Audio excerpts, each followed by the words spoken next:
আমার নাম মেঘা মণ্ডল। আজ আমি আপনাদের সামনে একটা ছোট্ট বক্তব্য বা স্পিচ রাখবো।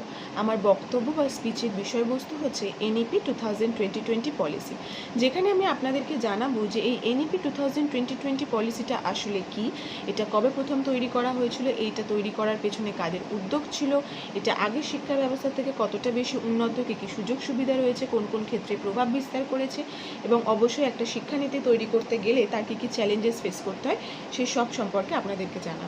তাহলে আর বেশি কথা না বাড়িয়ে আমি সোজাসুজি আমার স্পিচে প্রবেশ করলাম।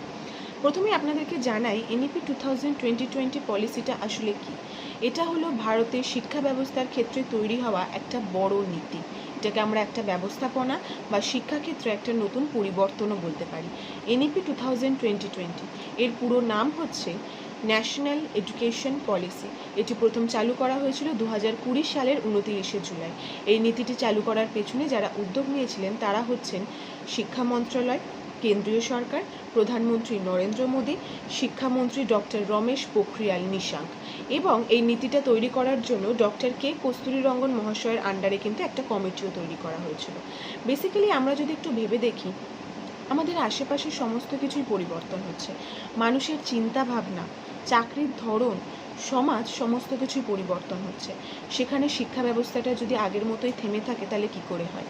আমাদের আগের যে শিক্ষা ব্যবস্থা ছিল সেটা হচ্ছে 1986 সালের শিক্ষানীতি, আর এখন চালু করা হয়েছে এনইপি 2020 পলিসি।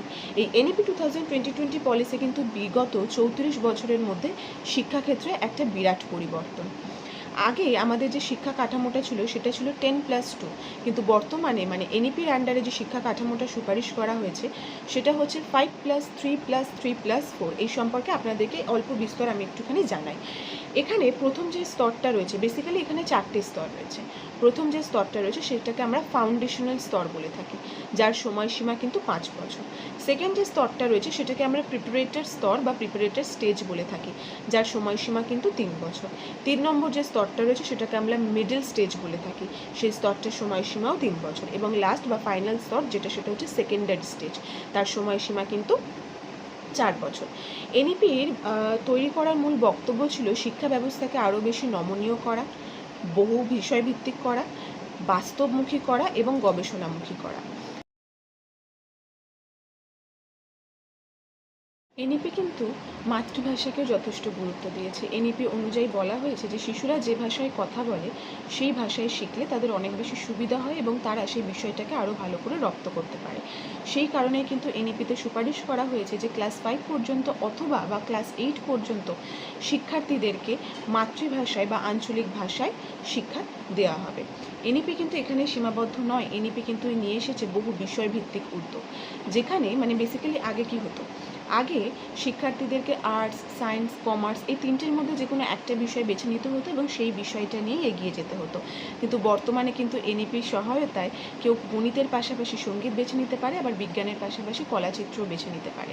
এনইপিতে উচ্চশিক্ষার কথা বলা হয়েছে, বা এনইপি কিন্তু উচ্চশিক্ষার ক্ষেত্রে গুরুত্বপূর্ণ প্রভাব বিস্তার করেছে। উচ্চশিক্ষাকে আরও বেশি নমনীয়, ছাত্রকেন্দ্রিক এবং গবেষণামুখী করে তুলেছে। আগে স্নাতক স্তর ছিল 3 বছরে, কিন্তু বর্তমানে এনইপির আন্ডারে স্নাতক স্তর হয়েছে 3 অথবা 4 বছরে। সুতরাং শিক্ষার্থীরা নিজেদের পছন্দ এবং প্রতিভা অনুযায়ী 3 অথবা 4 বছরের স্নাতক স্তর বেছে নিতে পারবে। এছাড়াও এনইপিতে স্কিল বা দক্ষতার ওপরেও কিন্তু বেশ জোর দেওয়া হয়েছে। শুধুমাত্র বইয়ের পড়া নয়, এখানে শিক্ষার্থীরা বইয়ের পড়ার পাশাপাশিও হাতে কলমে কাজের মাধ্যমে শিখবে।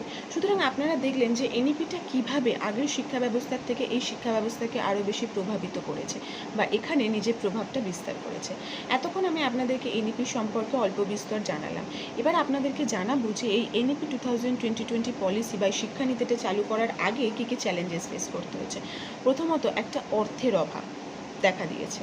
আমরা জানি যে একটা শিক্ষা ব্যবস্থা তৈরি করতে গেলে তো কতটা অর্থের প্রয়োজন, সেই অর্থের কিন্তু অভাব দেখা দিয়েছে। সেকেন্ড যে প্রবলেমটা দেখা দিয়েছে সেটা কিন্তু পরিকাঠামোর ঘাটতি। 3 নম্বর যথেষ্ট দক্ষ শিক্ষক এবং প্রশিক্ষণের অভাবও দেখা দিয়েছে। কিন্তু লাস্ট অবধি আমি একটাই কথা বলবো যে এনইপি শিক্ষা ব্যবস্থাকে যদি বাস্তবায়িত করা যায় তাহলে আমাদের ইয়াং জেনারেশনদের ভবিষ্যৎ বলুন বা আমাদের মতো মানুষদের ভবিষ্যৎ বলুন বা আগামী যে প্রজন্ম আসছে তাদের ভবিষ্যৎটাকেও কিন্তু অনেকটা বেশি আলোকিত করতে পারবে। তাহলে আপনাদেরকে স্বল্প বিস্তর এনইপি সম্পর্কে আমি জানালাম। এবারে এখানেই আমি আমার বক্তব্য শেষ করছি। নমস্কার।